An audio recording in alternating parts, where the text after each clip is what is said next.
America's workforce. Its strength is our nation's success. Join iBuild America podcast as we explore innovative solutions and inspiring stories from leaders and workers shaping America. Discover actionable insights to build a motivated workforce.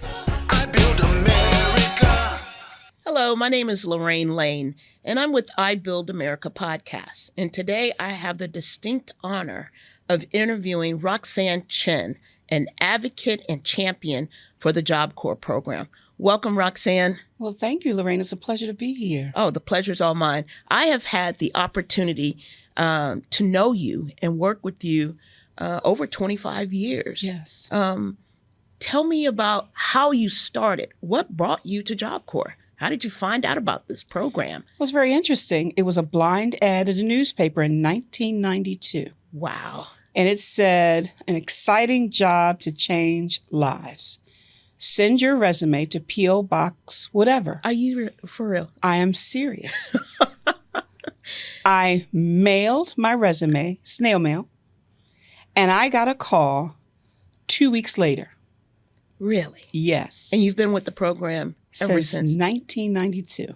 Oh my goodness. Mm-hmm. That is some passion for what you do. Yes. So how do you maintain that passion?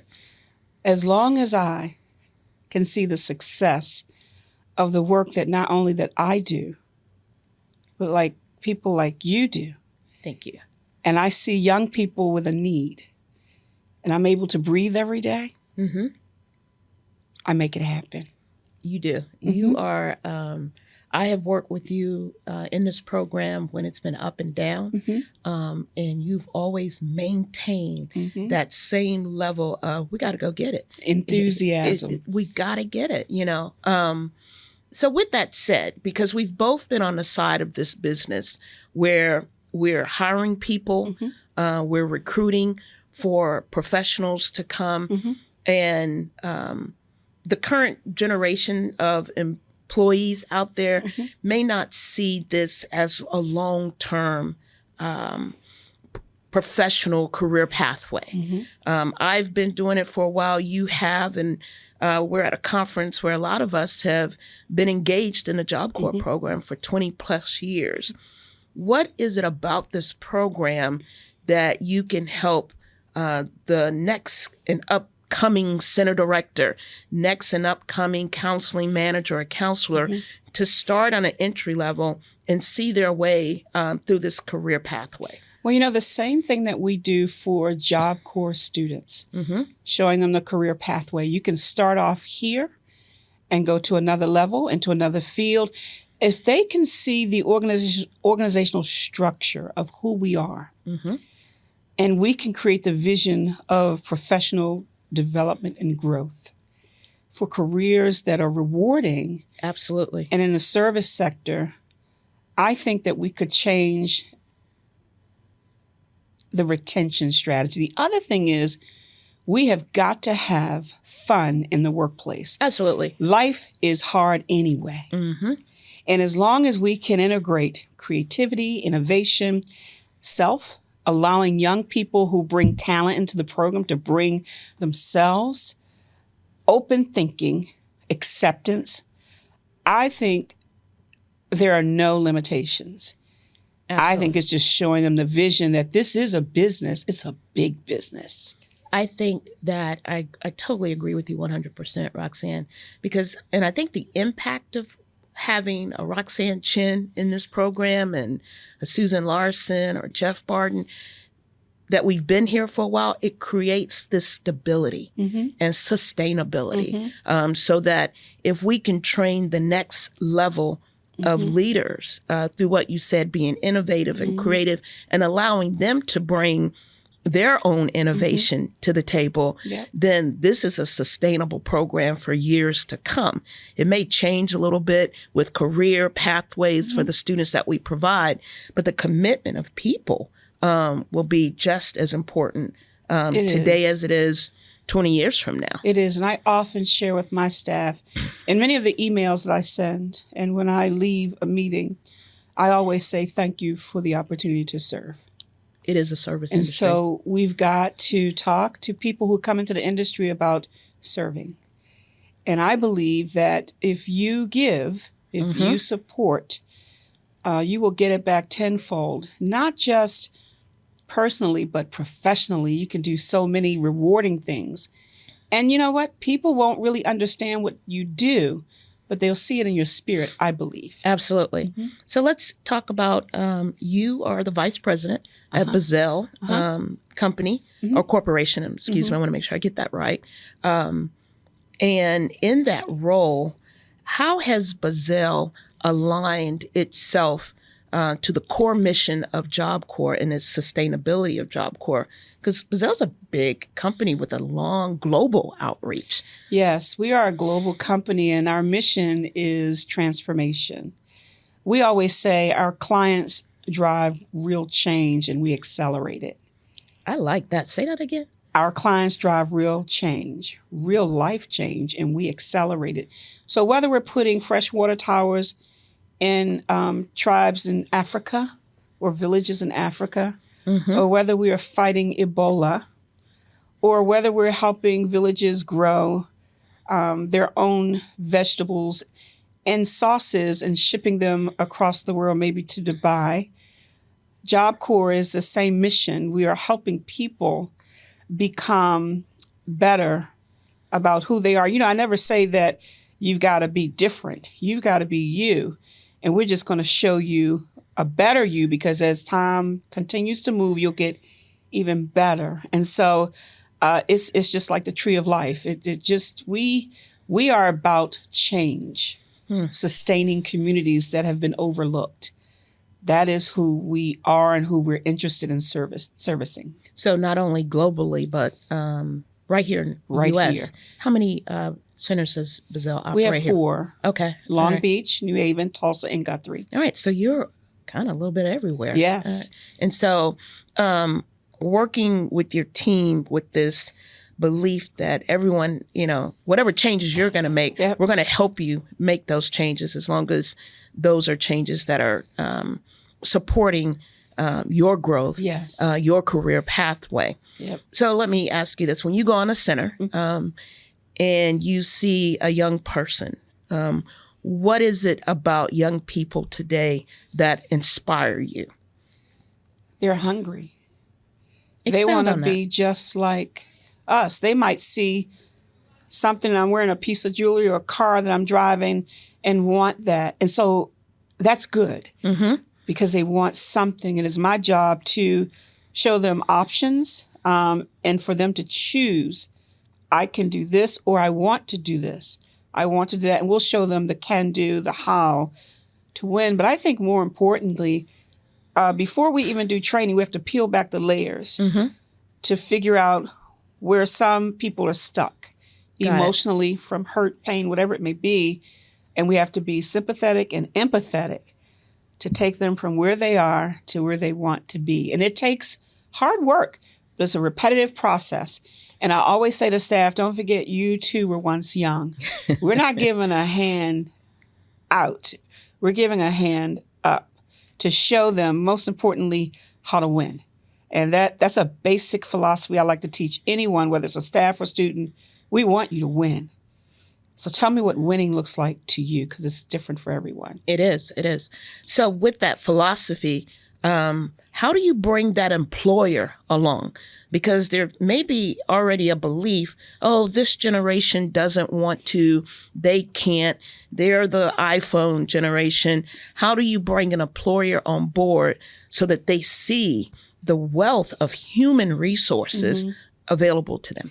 Well, I tell them that eventually this generation will be who you serve, whether it's through a service or a product. And they have ideas that outrate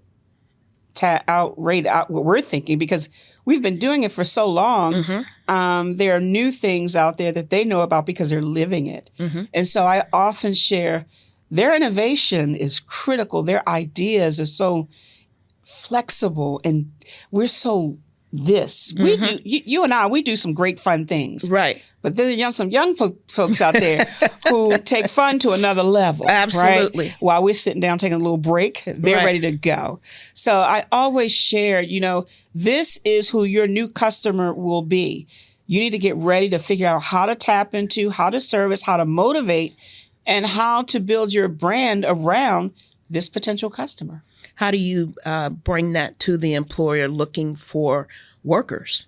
Oh, I love those. Okay. Because oftentimes they have overlooked our demographic. And I say, you know what? Giving back is an easy thing to do. Not only that, you'll be role modeling what things could be like. And people love to latch on to things that are working. Right. Things that are winning, things that are helping.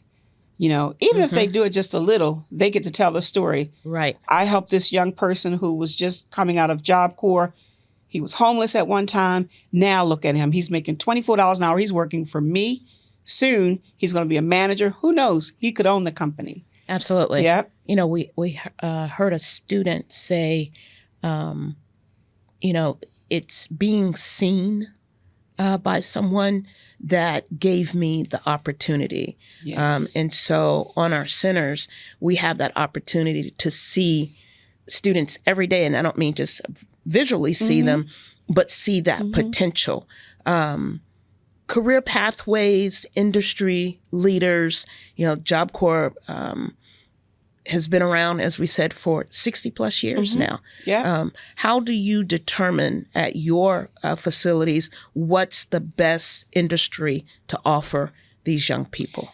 Well, you know, it even starts before that. You and I have done some of this together. We teach students to speak about I am. The most two powerful words in the world, or anybody can speak, is I am. And so they've got to be able to speak about themselves positively, because sometimes you've heard negative things. People told you what you couldn't do, won't be. And also, I always say we have to be impeccable with our word, meaning that we have to be responsible for the language and the words that we speak into young people's lives, because it can become a permanent fixture on who they are. And so it starts with speaking about yourself. Now, based on what you're interested in, here's what I offer. What would you like to do? Here's what we do. And so what's amazing about 2026 is post-pandemic, that is. All the careers that we offer are now enriched by technology and innovation. Right. And that is what these generations, the last two generations, do well. And so how do we get them involved? I think we modernize first what we offer. Right. We make it intriguing. We make it interesting. And we retrofit our training just on their needs, where they are intellectually, aptitude-wise, interest-wise. We got to go back to the basics and do what we said we would do, which is be about the student. Absolutely. When you just said modern technology, and I know sometimes when I'm talking with my nephew, I got to have a secret looking up on the phone. What does he mean by that? What's that stand for? Yeah. Everyone's talking about AI. Yeah.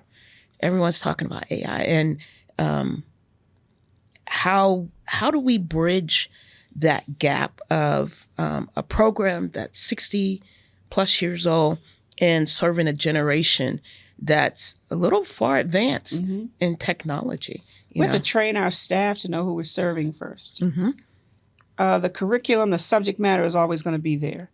It is the how we interact, how we usher in change, success. I think it starts with modernizing our systems on center. We certainly don't have typewriters on centers, right? Correct. I gotcha. Yeah, but we've got to do some new stuff, right? Right.